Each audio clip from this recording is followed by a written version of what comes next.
close. In this week's edition of ScoreCards, former Louisville player Tony Williams reflects on life after basketball and thoughts on the current U of L team. Dominique Yates, Louisville Courier Journal. Welcome back, friends.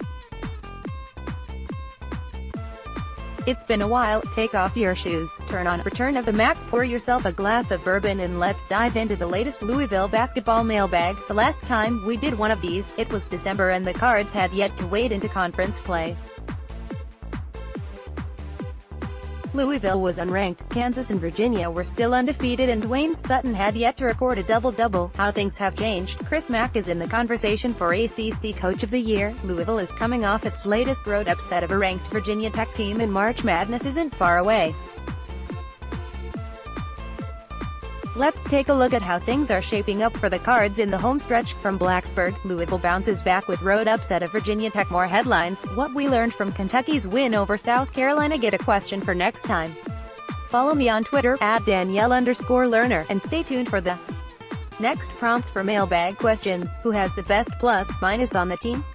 Do you believe the statistic holds any meaning in 2019 when evaluating a team? Daniel Carell, @DanCarell. February 5, 2019. Plus-minus is one of those numbers that I believe is only useful when analyzed in context with other stats.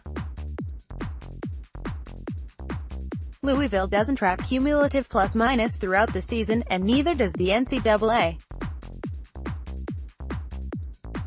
According to sports-reference.com, Dwayne Sutton leads the Cards in box plus-minus per 100 possessions, and has 11.9 through 23 games. Sutton's impact should be of no surprise to anyone who watches Louisville games, but Darius Perry is an example of how plus-minus can be fickle.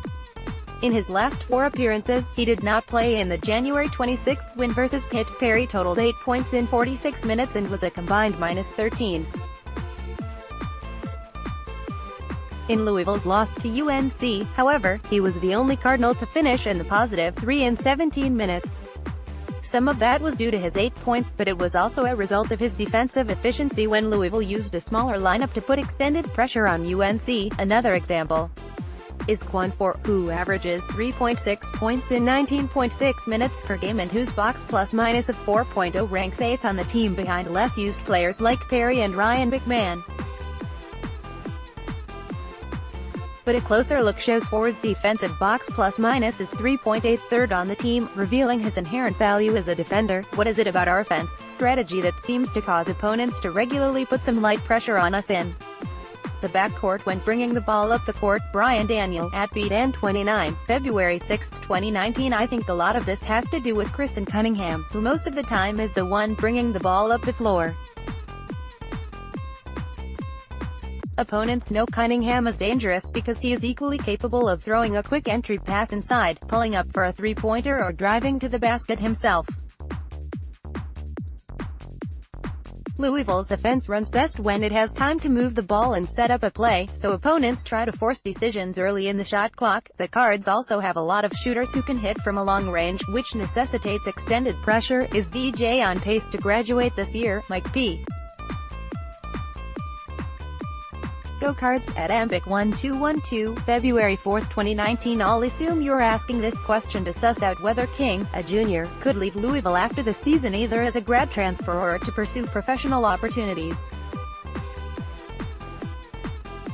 I don't think King's season thus far has been good enough to warrant him turning pro, and I haven't heard anything concrete about him transferring. Louisville spokesman Kenny Klein said he didn't know specifics of King's academic progress, but that the forward is a good student who has been named twice to the All-ACC academic team. Odds of a player leaving early for the pros after this year: 30%, 10%. Allen, @Avian Ventures, February 6, 2019. Jordan Nwora is obviously Louisville's best candidate to turn pro, and I would expect both him and Steven Enoch to at least test the NBA draft waters.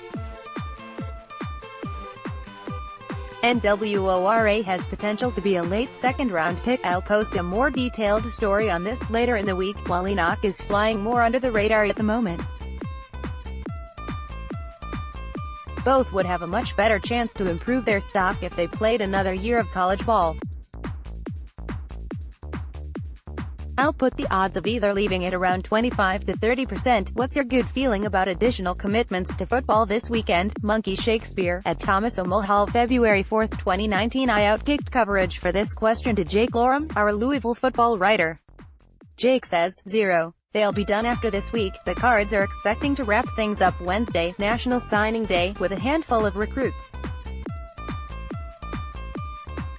You can follow a live tracker here. Danielle Lerner, 502-582-4042, The Lerner at CourierJournal.com, Twitter, at Danielle Lerner. Support strong local journalism by subscribing today. Courier-Journal.com/Danielle L.